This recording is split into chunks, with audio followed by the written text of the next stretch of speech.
Hello everyone, welcome to the Kai's Family of Services November update. As we roll into the holiday season, here are some updates from our FOS leaders. Hi, Craig Garcia with Capital Partners Mortgage. This month I wanted to take an opportunity to comment on a topic that we hear people discussing, and it's a question that they're asking themselves, which is now the right time to buy, or maybe I should wait? Prices may be coming down, maybe now's not the right time to buy. Well, it is an interesting question. I happen to love history, I happen to love data, and the Federal Reserve makes a lot of information available online for anybody to look at. And one of the things that they make public is the housing price index for the state of Florida, and they track it all the way back to 1974. And they look at a quarterly number. And what I find that's interesting is if you take that period of time from 1974 to now, and you carve out the period of time during the housing crisis. So 2008 to 2012, that period of time, which was really difficult, that was fueled by reckless lending and reckless investment into properties that people really couldn't afford, that the system allowed to happen. If you take that period of time out, 88% of the time, quarter over quarter, housing prices went up. And only one other time since 1974, outside of the housing crisis, did prices go down in 2 consecutive quarters. And so it's tough to make an argument that, hey, prices are going to come down a lot, especially when you're talking about interest rates, because in spite of interest rates back in the 80s being in the 12+% range, up to 18%, I think was the high, something like that for a 30-year fixed rate mortgage. Most of that time, prices continue to increase. People continue to move here. So I think it's tough to make the argument that waiting is going to save you some money. Because if the price does come down a little bit temporarily, if the interest rates go up, that obviously can offset your savings there. So thought the data was interesting. I thought I'd share it with you. I hope you have a happy Thanksgiving with your family. Bye-bye.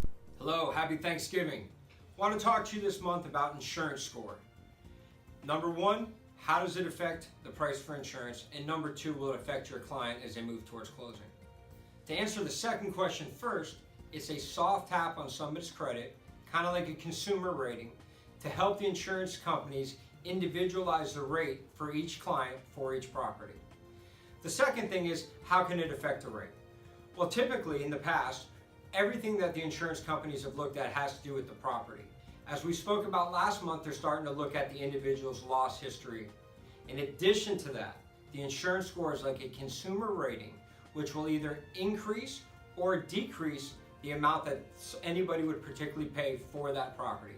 Therefore, if you have somebody that has a very high insurance score, they will typically pay more for the insurance. Somebody that has a low insurance score will pay less for their insurance. So therefore, 2 individual people will have a different price for the insurance for the same property. It's very important to think about if you're trying to establish what the insurance rate will be for the property. You can't just look at a quote that maybe somebody else received, because they are starting to be much more individualized. So please take that information, use it as what you will. We also want to announce that you will be seeing Patrick Puertas, who is our commercial lines agent, out in your offices. He's been visiting many of you over the last month or so, and we look forward to bringing him and our commercial products to you guys. If you do have any quotes, any questions that you have around commercial properties, please reach out to us and we will help answer any questions that you have. Have a great Thanksgiving. We'll see you next month.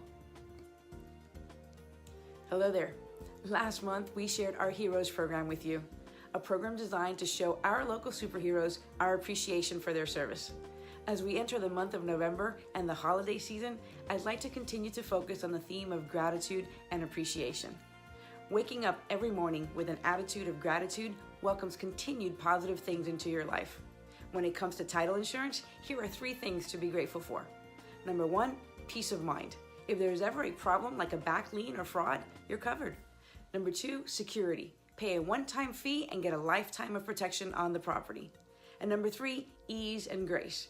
Clear title from the time of your purchase means that it will be easier and faster if you ever choose to sell. One of my favorite quotes about gratitude is from Robin Sharma. It reads like this: "Gratitude drives happiness. Happiness boosts productivity. Productivity reveals mastery, and mastery inspires the world. I'm Marlene Rodriguez with Home Partners Title. Until next time, be grateful and watch what happens. Hi, Benji Jean with Kai's Property Management. Today I'd like to continue my series on protecting yourself when filling out the Florida-approved lease. So the question today is, are you the agent? It seems simple enough, but let's take a closer look. In Section 6 of the single-family residential lease and Section 12 of the multifamily lease, the Notices section asks you to list who the landlord's agent is. Many of us believe we're the landlord's agent, as we're the ones who filled out the lease, found the tenant, etc. However, if you read more in depth, this section specifies that all notices are sent to the landlord's agent, but more importantly, all lease payments are sent to the landlord's agent. So landlord's agent in this case is actually a property management company, such as Kai's Property Management, or the landlord themselves. What you don't want to do is open yourself up to the liability of collecting rents. After all, if your owner doesn't pay their taxes, you could be liable as the landlord's collections agent. Hope that helped, and have a wonderful November. Thank you to our leaders for the updates. As we know you guys are pushing to end the year strong and planning for a great 2019, we're certainly looking forward to Family Services continuing to be part of your business plan. Now, we do wish you guys a great November, a happy Thanksgiving, and we'll see you guys next month.